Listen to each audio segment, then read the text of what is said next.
Welcome back to Primetime Sports Thursday.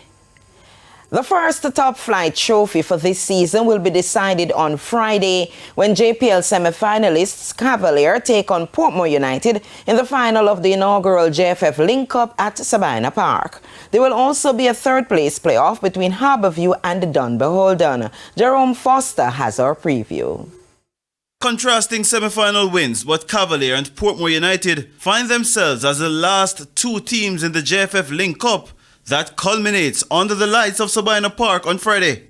With more fancied teams sent packing, Cavalier strolled into the final with a 4-0 aggregate win over Dun Beholden, while Portmore United needed penalties to get the better of JPL champions Harborview. Conditioned by Rudolph's speed, Cavalier found 3 different goal scorers in the semi, including Shanil Thomas.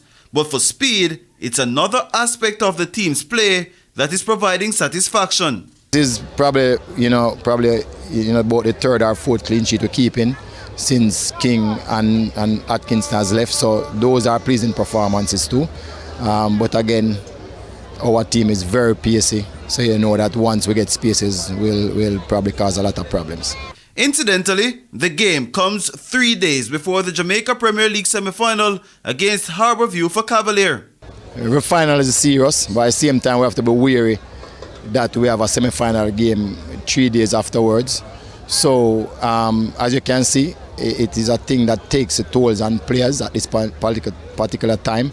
But we're just counting down the matches. So now we know we have 4 matches left to play. Once we get past this one, on Friday we're just saying we have 3 more. So that is how we're taking the season now. You want the trophy? Oh, definitely. Every time we play to win.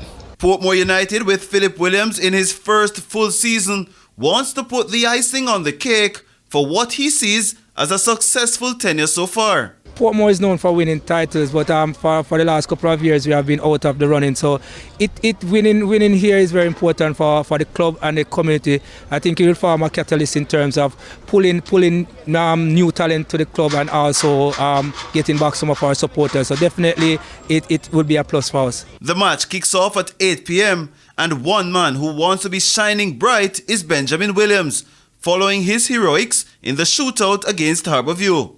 Unfortunately, we didn't make it to the playoffs, so we got to win this Link Up.